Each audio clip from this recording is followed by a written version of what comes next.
Bismillahirrahmanirrahim. Bismillahirrahmanirrahim. Assalamualaikum Assalamualaikum warahmatullahi warahmatullahi wabarakatuh. wabarakatuh.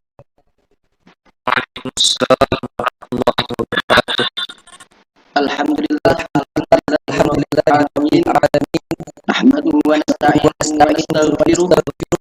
wa na'udzu billahi Na'udzu min billahi min shururi shururi anfusina anfusina wa min sayyiati wa min a'malina. sayyiati a'malina. Man yahdihillahu May yahdihillahu fala mudilla fala lahu mudilla lahu wa man yudlil wa fala may yudlil hadiya lahu. fala hadiya lahu. Asyhadu an la Asyhadu ilaha an la illallah ilaha illallah wahdahu la syarika la lah syarika lah wa asyhadu anna wa anna Muhammadan abduhu Muhammadan wa abduhu rasuluh wa rasuluh la nabiyya la ba'da. nabiyya ba'da.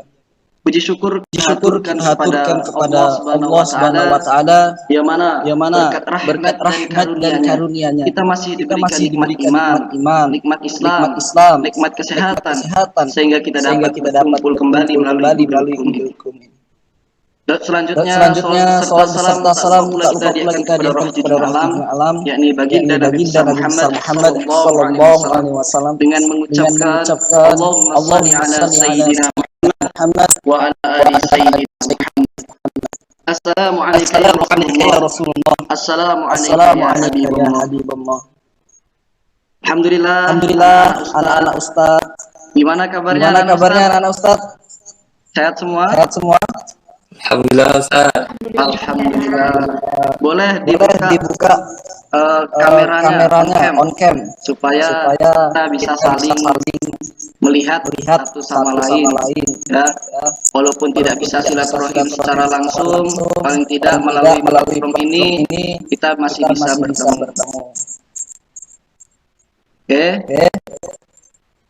Nah, Nah, Nana anak Ustaz, Ustaz udah pada udah makan pada siang makan belum siang semua belum ini? semua ini? Belum Ustaz. Oh, belum. Ya. Belum. Ya. Boleh nanti kita makan bareng ya. Bareng ya. Oke, Oke. pada minggu Pada minggu lalu kita membahas membahas tentang kerajaan kerajaan Islam di Indonesia. Masih ingat? Kalau tidak ingat, kita review bersama sebentar sebelum memasuki materi yang baru ya. Jadi kerajaan Islam itu waktu itu yang kita jelaskan terdapat di Pulau Jawa, Pulau Sumatera, dan juga Pulau Sulawesi ya. Jadi masih ingat nggak salah satu kerajaan Islam yang berada di Pulau Jawa? Lupa Ustaz. Kerajaan Demak ya, salah satunya. Sedangkan di Sumatera kerajaan Samudra Pasai dan di Sulawesi kerajaan Ternate dan Tidore. Nah, sebelum kita berbicara mengenai pelajaran yang akan kita berlangsungkan saat ini, Ustadz mau ngabsen dulu nih. Oke. Siapa yang nggak hadir nih ya? Kita panggil ya. Yang pertama, Ayu Eliyawati. Hadir Ustaz. Hadir. Sehat yuk. Alhamdulillah sehat Ustaz. Alhamdulillah. Selanjutnya Dina Putri. Hadir Ustaz. Oke. Selanjutnya Rizky Mahendra. Hadir Ustaz. Oke, alhamdulillah. Safni Wiranti. Hadir Ustaz. Alhamdulillah. Apa ini yang nggak hadir nih?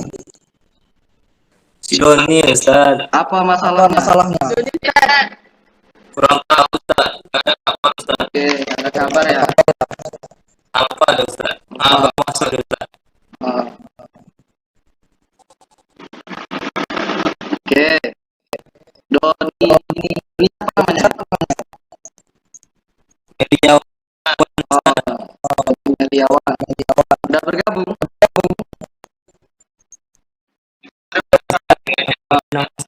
Sehat Doni? Alhamdulillah. Bentar ini kendala sedikit. Apa nih? Ya, ada yang sudah tahu materi pada hari ini membahas tentang apa? Apa itu? Wali. Oke. tolong perhatikan PPT-nya yang sudah Ustadz siapkan. Jadi Ananda silakan disimak baik-baik. Kalau ada pertanyaan nanti ditanyakan di akhir ya. Oke. Sebelum kita mulai, marilah kita baca basmalah secara bersama-sama. Bismillahirrahmanirrahim. Mudah-mudahan Allah memberikan kelancaran dan kemudahan terhadap kita dan juga dapat kita manfaatkan ilmunya di yaumil akhir. Amin ya rabbal alamin. Nah, Ustadz sini bikin judul mengenai jejak pergerakan dakwah Wali Songo di Nusantara. PPT-nya belum nampak. Nah, bentar. Sudah kelihatan? Belum, Ustaz. Apa yang jadi kendala yang lainnya gimana? Udah kelihatan? Sudah, Ustaz. Sudah, Ustaz. Punya Rizky berarti itu yang kendala tuh. Enggak apa-apa, sembari menunggu bisa disimak baik-baik aja ya. Oke, sudah Ustaz. Alhamdulillah. Oke, kita lanjut ke slide berikutnya. Background. Islam disebarkan di Indonesia dengan cara damai tanpa peperangan. Dengan memanfaatkan berbagai sistem yang ada pada masyarakat Indonesia. Baik sistem politiknya, ekonominya, sosial budaya dan tradisi. Nah, di sini kita dapat mengetahui bahwasanya Islam itu tidak selalu disebarkan dengan kekerasan, dengan pedang. Itu semua hanyalah fiksi daripada media sosial. Bahkan kita sering beranggapan dan berasumsi bahwa Islam itu selalu dengan kekerasan karena memang termakan hoax yang ada di internet. Nah, pada kenyataannya Islam itu tidak begitu. Bahkan Islam ini tidak ada paksaan untuk memeluk agama Islam. Islam disebarkan di Indonesia dengan cara yang damai, tanpa peperangan. Ya, intinya dengan cara lemah lembut.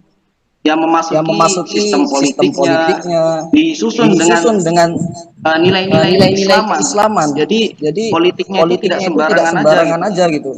Lebih tertata dan lebih terstruktur. Nah, sedangkan ekonomi ketika Islam datang, ekonomi menjadi bangkit ya. Jadi manufaktur ekonomi itu sangat tersusun dan terarah gitu. Sedangkan sosial budaya dan tradisinya ketika Islam hadir di Nusantara tidak serta-merta sosial budaya itu langsung dihilangkan begitu saja, dilupakan begitu saja.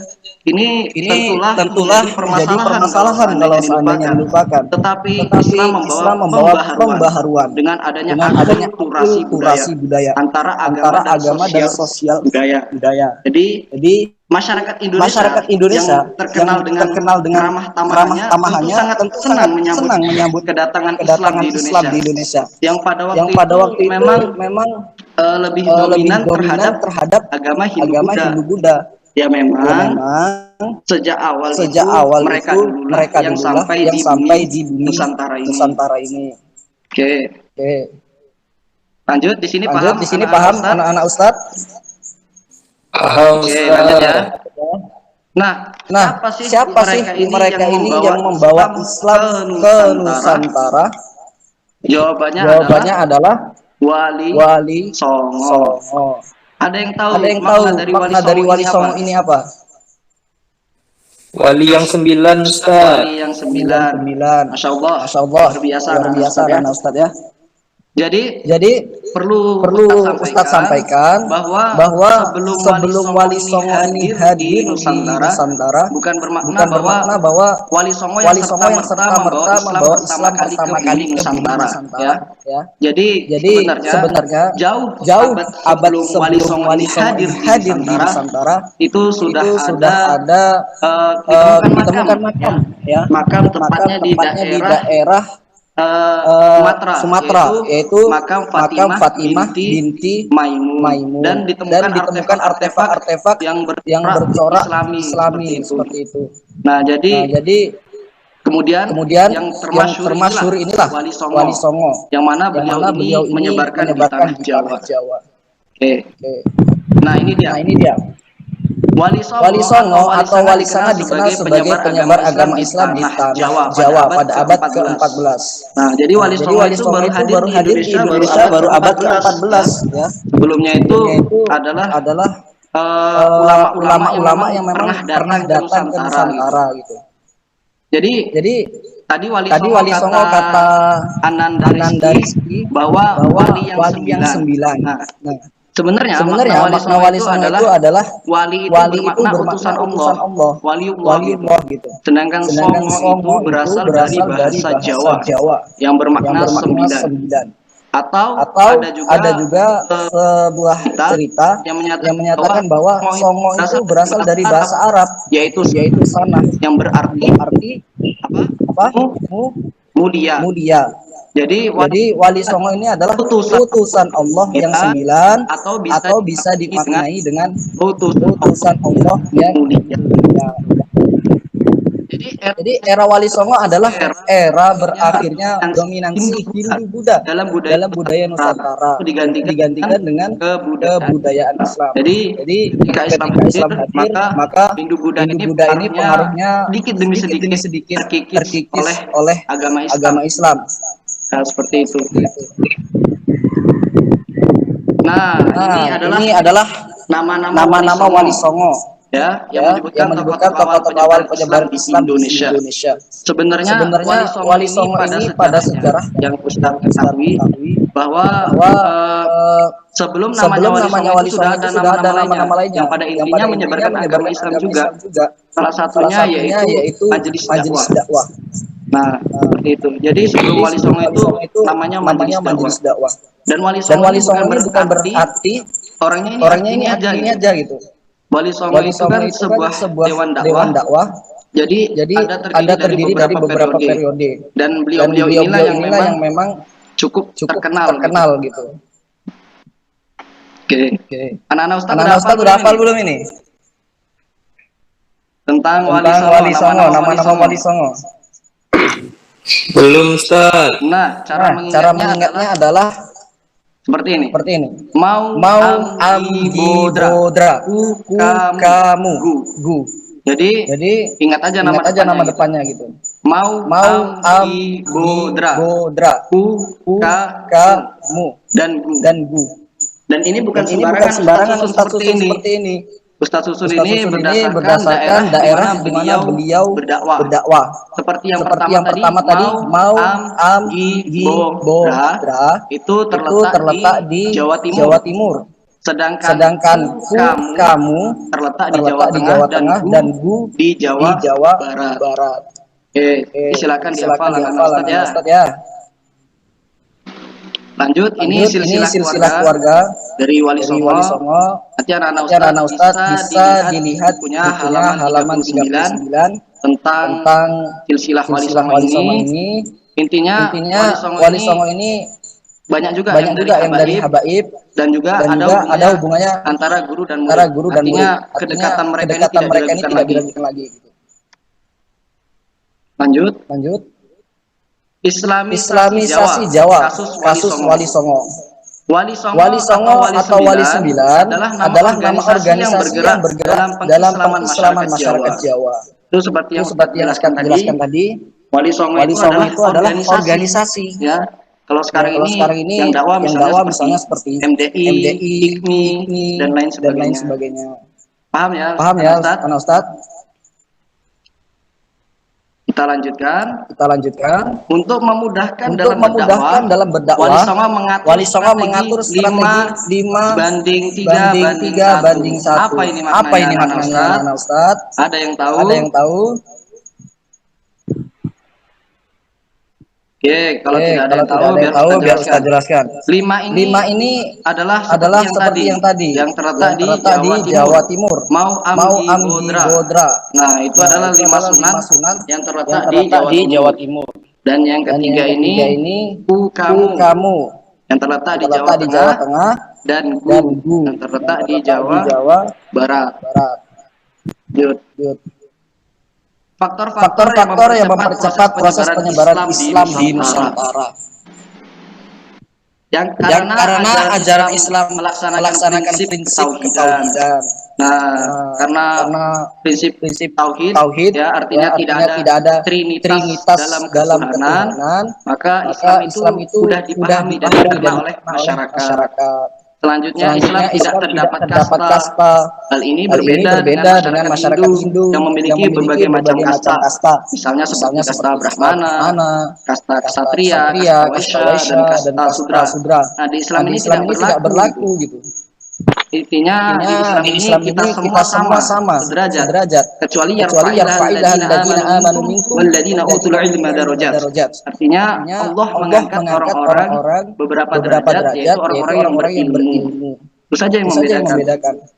Selanjutnya adalah karena daya lentur atau fleksibilitas ajaran Islam. Apa maknanya? Maknanya adalah ajaran Islam ini adalah bersifat universal. Kita contohkan seperti Al-Quran ini tidak terbatas ruang dan waktu. Artinya mau digunakan di zaman kapanpun hingga hari kiamat, Al-Quran tetap bisa digunakan. Selanjutnya Islam adalah agama damai. Ya, Idul Islam adalah agama yang damai. Ya, jadi tidak ada mengajarkan kekerasan di dalam Islam ini. Selanjutnya adalah Islam dianggap sebagai institusi yang sangat dominan untuk menghadapi dan melawan ekspansi pengaruh Barat yang mengobarkan penjajahan dan penyebaran agama Kristen. Jadi pada waktu itu misalnya agama Kristen itu ada 3G, ya, Golden Gospel seperti itu. Yang mengajarkan Kristinitas dalam beragama. Nah, ini sampai situ paham nggak anak-anak Ustaz? Ada yang mau ditanyakan? Kalau tidak ada, kita lanjutkan. Yang pertama adalah Maulana Malik Ibrahim. Maulana Malik Ibrahim atau Sunan Gresik adalah keturunan ke-22 dari Nabi Muhammad SAW. Beliau ini adalah salah satu zuriat Rasulullah SAW. Beliau dilahirkan di Samarkand pada abad ke-14. Dia membangun pondok tempat belajar agama di Iran Gresik. Dan beliau wafat tahun 1419. Jadi makamnya itu di desa Gapurawetan, Gresik, Jawa Timur.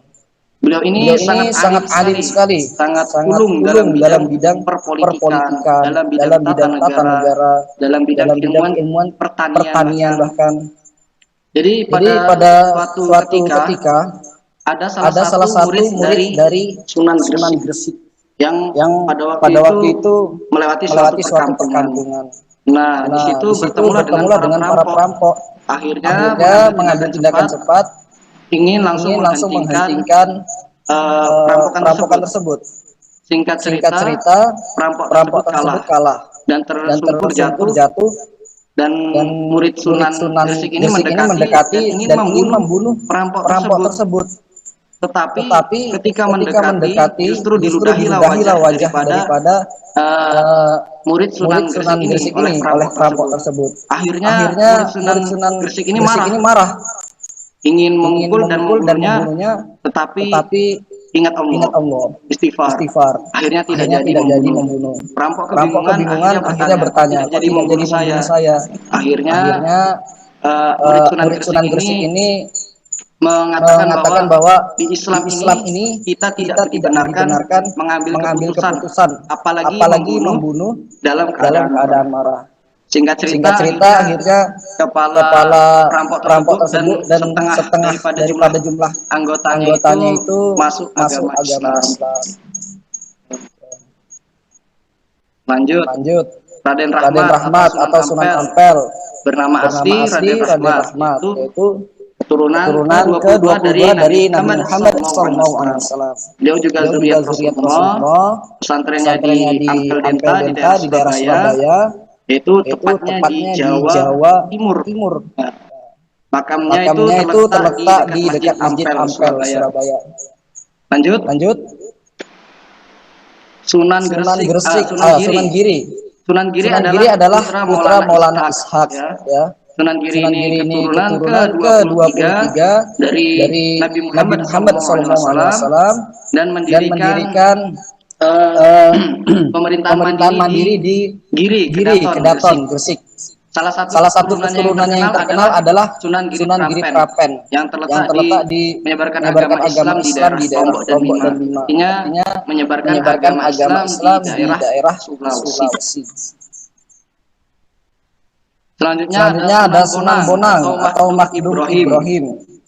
Nah, beliau ini juga zuriat Rasulullah dan beliau dan ini beliau ini banyak menggunakan seni berdakwahnya. Ya, salah Satunya itu ada seni seni juga yaitu tembang Tombo Ati yang sering kita nyanyikan. Oke. Dan beliau wafat diperkirakan pada tahun 1525. Lanjut, Sunan Derajat. Sunan Derajat adalah putra Sunan Ampel dan dan merupakan keturunan Rasulullah yang ke-23.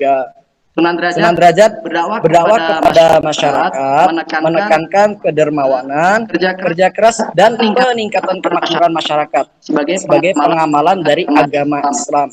Jadi Sunan Derajat ini mengajarkan etos kerja terhadap kita semua, mengajarkan juga tidak bakhil atau pelit.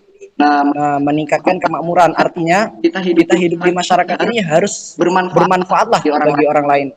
Jangan hidup mau mati hidup segan mati tak mau seperti itu.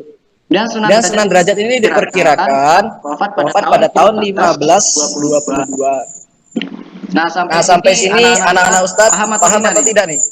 Atau ada yang ingin dipertanyakan? Paham, Ustaz. Paham ya? Oke, lanjut. Tolong disimak di bukunya ya, disimak baik-baik. Nanti kalau ada pertanyaan boleh ditanyakan ya. Selanjutnya Sunan Kudus. Sunan Kudus adalah putra Sunan Mudung atau Raden Usman Haji. Beliau juga zuriat Rasulullah yang ke-24. Beliau banyak berdakwah di kalangan kaum penguasa dan priai Jawa. Artinya Sunan Kudus ini termasuk orang yang alim, ulama yang luar biasa. Jadi priai Jawa itu banyak berguru kepada beliau. Nah, salah satunya yang paling terkenal hingga saat ini adalah Menara Kudus yang arsitekturnya itu akulturasi antara Hindu dan Islam. Nah, ini bukti nyata bahwa tadi Islam itu tidak serta-merta menghilangkan sosial budaya dan tradisi. Akan tetapi Islam ini melebur menjadi agama Islam yang memang akulturasi dari agama lainnya tanpa mengurangi nilai ketauhidan dari agama Islam itu sendiri. Nah, Sunan Kudus ini wafat pada tahun 1550. Lanjut. Ini Sunan Kalijaga. Sunan Kalijaga ini putra dari Adipati Tuban yang bernama Tumenggung Wilakitikta. Ya, beliau ini murid Sunan Bonang. Nah, jadi pada awal mulanya Sunan Kalijaga ini adalah salah satu perampok yang sakti. Ya. Jadi beliau itu ternyata secara takdir, secara qadarullah bertemu dengan Sunan Bonang yang ingin dirampoknya. Tetapi singkat cerita beliau ini kalah. Akhirnya beliau memutuskan untuk berguru ke Sunan Bonang dan disuruh bersemedi menunggu gurunya di dekat sebuah kali dan ditemani oleh satu tongkat. Nah, singkat cerita tanpa terasa ternyata sudah bertahun-tahun. Akhirnya Sunan Bonang kembali lagi dan ternyata menemui Sunan Kalijaga masih tetap di posisi awal. Nah, akhirnya singkat cerita Sunan Bonang mengangkat Sunan Kalijaga menjadi muridnya. Sunan Kalijaga ini berdakwah dengan kesenian misalnya seperti wayang kulit, tembang lir yang masih populer saat ini dan gundul pacu. Oke, lanjut. Raden Umar Said atau Sunan Muria yang merupakan putra dari Sunan Kalijaga. Sunan Muria ini menikah dengan Dewi Sujinah, putri Sunan Mundung. Jadi Sunan Muria ini termasuk adik ipar daripada Sunan Kudus. Lanjut.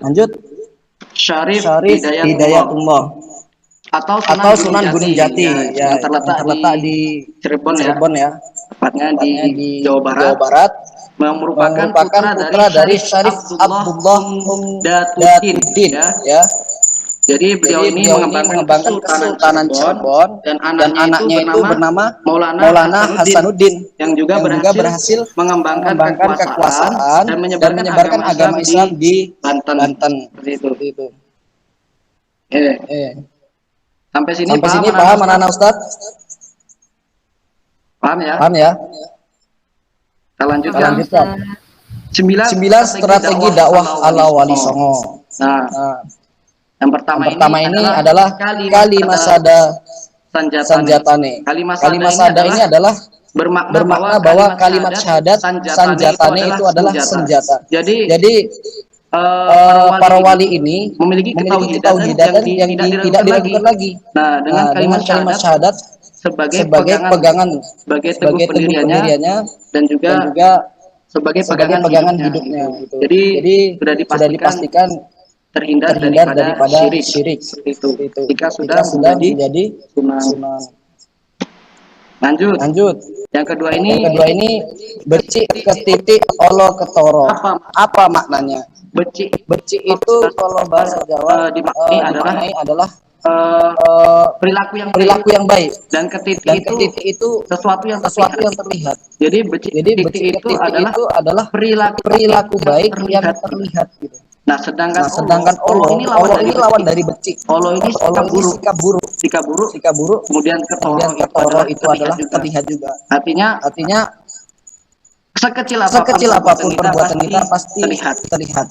Seperti itu. Lanjut. Sugih tanpa bondo. Maknanya adalah kaya tanpa harta. Artinya kaya di sini adalah kekayaan batiniah kita, ketenangan hati. Walaupun kita hidup di bawah standar, tapi kita ini tetap bahagia hatinya. Seperti itu. Lanjut. Peluruk tanpa bolo atau bala. Apa maknanya? Peluruk itu menyerang. Tanpa itu gitu. Dan bala itu teman. Artinya kita itu menyerang itu harus berani sendiri gitu. Nggak perlu harus bawa rombongan. Kayak anak-anak zaman sekarang mau tawuran ya kan. Bawa apa tuh namanya? Bulat tugir, bawa samurai, nggak perlu bawa rombongan. Jadi Wali Songo itu berani sendiri menghadapi berbagai masalah. Lanjut. Menang tanpa ngasorake. Menang itu ya menang, tanpa itu ya tanpa. Ngasorake itu dalam bahasa Jawa filosofinya adalah merayakan secara berlebihan. Artinya kita menang itu ya jangan sampai berlebihan merayakan kemenangan itu gitu. Dan juga ketika misalnya terjadi perang atau terjadi pertikaian, ya kita jangan sampai membuat musuh itu seperti direndahkan. Itu tidak boleh. Lanjut. Mulia tanpa punggawa. Artinya kita itu dihormati. Kita ini mulia tanpa menjadi seorang punggawa. Atau misalnya seperti bahasa kitanya panglima lah gitu. Oke.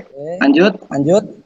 Meletik tanpa sutang. Apa maknanya? Yaitu kalau kita berdakwah itu ya jangan cari tempat yang enak aja gitu. Kita berdakwah di berbagai daerah yang memang sulit dijangkau. Disitulah kita ajarkan agama Islam. Kita kenalkan agama Islam. Seperti itu.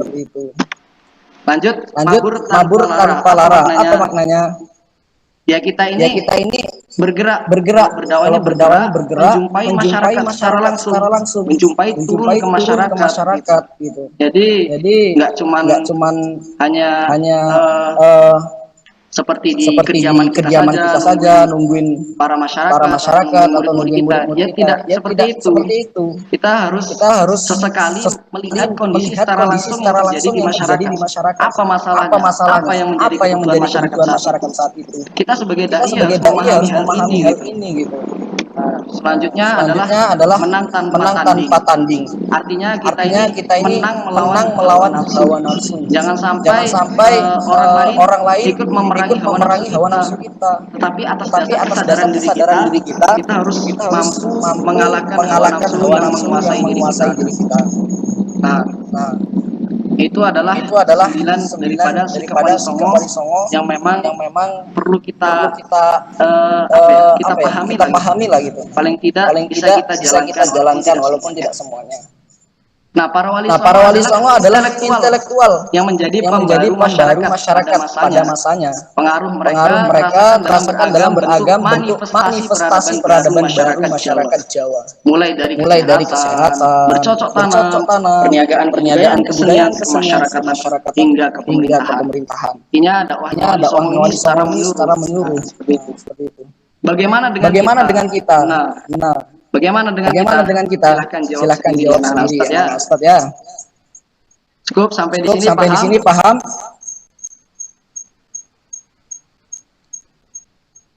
Ini sudah habis waktunya. Gimana Ustaz? Paham semua? Paham, Ustaz. Silakanlah yang mau bertanya. Ya. Boleh yang mau bertanya.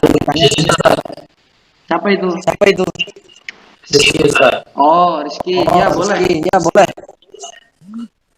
Jadi saya mau bertanya di sini, Ustaz. Jadi di antara empat bangsa, yaitu bangsa Arab, bangsa Cina, bangsa Belanda, dan bangsa Jepang, yang mana dahulu memasuki Pulau Jawa, Ustaz? Memasuki pulau Jawa ya? Jawa. Oke. Cukup? Itu aja, Ustaz. Terima kasih, Ustaz. Pertanyaannya. Lanjut, ada lagi yang mau ditanyakan? Biar sekaligus. Izin bertanya, Ustaz. Siapa tuh? Dina, Ustaz. Ya. Boleh. Tapi ketika SD dulu Rina pernah belajar kalau Wali Songo itu 10. Ustaz. Ya. Memang ada 10, Ustaz. Oke. Lanjut. Ada lagi yang mau ditanyakan? Atau kita tutup? Cukup? Oke. Saya ingin bertanya, Ustaz. Betul. Itu kan 9 wali kan, Ustaz? Iya, betul. Di 9 wali itu ada nggak, Ustaz, yang asli orang Indonesia-nya, Ustaz? Wali Songo orang Indonesia. Asli Indonesia ya? Iya, Ustaz. Oke.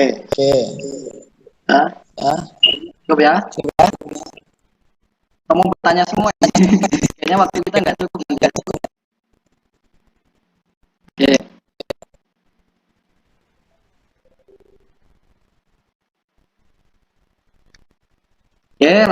Langsung kita jawab ya.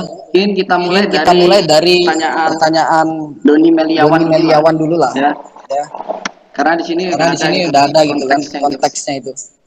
Nah, ini bisa kita lihat silsilahnya. Itu dari Rasulullah, kemudian Sayyidina Ali, ya. Kemudian itu ada hubungannya semua.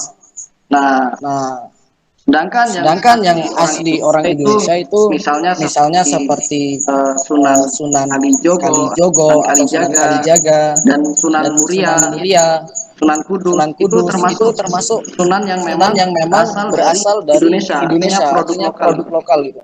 Kalau yang Ustaz tahu seperti itu gitu. Jadi memang tidak berasal dari Arab langsung, tapi bisa jadi beliau ini memang keturunan dari ulama dari Timur Tengah yang memang sudah tiba di Indonesia seperti itu. Jadi kalau Sunan Kalijogo ini memang Indonesia banget lah pokoknya. Nah, dari gayanya beliau itu memakai belangkon yang khas memang daerah Jawa gitu. Jelas ya?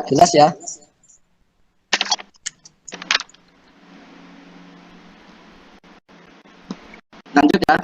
Dari siapa dulu nih? Bolehlah Dina Putri dulu tadi. Ustaz pernah Pernah dengar wali itu ada 10 yang termasuk dalam wali ini ya. Nah, jadi memang ya pada waktu itu wali 9 ini adalah ada 10 orang ya. Akan tetapi karena terkendala sesuatu sehingga menyebabkan menjadi 9. Apa itu kendalanya? Jadi pada waktu itu ada yang disebut dengan Syekh Siti Jenar atau masyarakat itu populer menyebutnya dengan istilah lemah abang gitu. Syekh lemah abang. Ya. Jadi Syekh Siti Jenar ini kenapa bisa tidak dimasukkan ke dalam wali yang 9 ini? Karena memang pada waktu itu Syekh Siti Jenar ini menganut ajaran yang sedikit melenceng lah daripada wali-wali lainnya. Jadi beliau itu menganut manunggaling Gusti Allah. Apa itu maknanya? Menyatu kepada Allah. Jadi singkat cerita pada waktu itu Sunan berkumpul untuk menemui beliau, memanggil beliau ke Padepokan yang mana untuk meluruskan ajaran beliau. Akan tetapi ketika utusan para wali songo ini datang mengetuk pintu, dijawablah oleh Syekh Siti Jenar. Tidak ada yang namanya Syekh Siti Jenar, yang ada Allah. Nah, datang lagi seperti itu lagi jawabannya. Ketika utusan tadi mengatakan saya mencari Allah. Nah, Syekh Siti Jenar ini menjawab lagi, tidak ada Allah. Yang ada adalah Syekh Siti Jenar. Singkat cerita akhirnya karena ajaran beliau yang dianggap sesat ini yang berbahaya bagi masyarakat, bagi umat ya. Karena memang pemahaman kita itu nggak sampai ke tahap beliau gitu. Akhirnya beliau dihukum mati seperti itu. Ya banyak versi ini, tapi yang Ustaz yakini beliau dihukum mati karena memang ajaran yang dianggap sesat. Jelas ya tadi. Siapa yang nanya? Dina Putri ya. Ya, jelas Ustaz. Jelas ya. Yang terakhir dari Rizky Mahendra antara bangsa Arab, bangsa apa tadi? Bangsa Cina, Belanda, Jepang, mana yang duluan sampai ke tanah Jawa? Nah, jadi yang pertama kali sampai ke tanah Jawa itu adalah bangsa Arab. Nah, hal ini bisa dijelaskan dari babat tanah Jawa ya. Babat tanah Jawa itu di situ ada sejarah mengenai asal-usul tanah Jawa. Jadi kenapa kok bisa bangsa Arab sampai ke tanah Jawa? Karena pada waktu itu ada seorang utusan dari Arab, seorang ulama yang mungkin kita sudah tidak asing lagi. Namanya adalah Syekh Subakir ya. Syekh Subakir atau nama lengkapnya itu Sayyid Muhammad Al-Bakir ya. Sayyid Muhammad Al-Bakir bin Sayyid Jumadil Kubro bin Sayyid Zainal Abidin bin Sayyidatina Fatimah binti Rasulullah sallallahu alaihi wasallam. Jadi zuriatnya beliau itu sampai ke pada Rasulullah sallallahu alaihi wasallam. Nah, pada waktu itu beliau ini berasal dari Yaman, tepatnya di daerah Hadramaut. Sekarang ini yang kita juluki negeri ulama lah istilahnya ya. Karena memang banyak sekali ulama yang luar biasa itu dari negara Yaman. Cerita tanah Jawa itu adalah suatu daerah yang sangat angker sekali gitu. Sangat angker sehingga banyak sekali ulama utusan dari Timur Tengah yang menghilang. Artinya sudah sampai ke Indonesia itu nggak bisa balik ke Arab lagi. Entah kemana hilang. Jadi bahkan sampai dijuluki Jalmo Mati. Artinya itu memang sangat luar biasa lah di situ gitu. Dulu itu ditempati oleh cucunya jin priangan. Ya, jadi di Jawa itu ditempati cucu-cucunya jin priangan yang sesepuhnya itu namanya Noyo Noyo Genggong, Genggong, ya. Noyo Genggong. Noyo Genggong. Jadi jinnya itu sangat kuat. Jadi kalau ulama yang berdakwah ke sana pada waktu itu tidak ampuh bahasa Indonesia, sakti, bahasa kita itu tidak sakti, kalah oleh jin itu gitu. Jadi singkat cerita Syekh Subakir inilah yang berhasil menaklukkan jin-jin tersebut, ya. Sampai beliau itu melakukan Topo Broto di Gunung Tidar seperti itu. Karena akhirnya mereka ini lari ke arah selatan, ya, ke laut pantai selatan, pesisir laut selatan itu. Nah, disitulah berkumpulan jin-jin itu. Nah, seperti itu jadi. Jadi yang pertama itu adalah Syekh Subakir. Hal ini dapat dijelaskan di Babat Tanah Jawa. Bisa anak-anak Ustaz baca. Cukup jelas? Ada lagi yang mau ditanyakan? Ini Ustaz nih kasihkan cerita nih. Panjang lebar. Bikin ngantuk gitu ya. Karena memang SKI ya. Jadi mau nggak mau ya memang harus bercerita gitu. Jelas ya? Jelas, Ustaz. Jadi kesimpulannya apa? Ada yang mau nyimpulkan? Jadi kesimpulannya adalah kita sebagai bangsa muda haruslah memahami bahwa Islam ini harus menjadi pedoman kita. Kita berpegang teguh pada agama Islam, ya. Jangan sampai kita terlepas daripada pedoman agama Islam.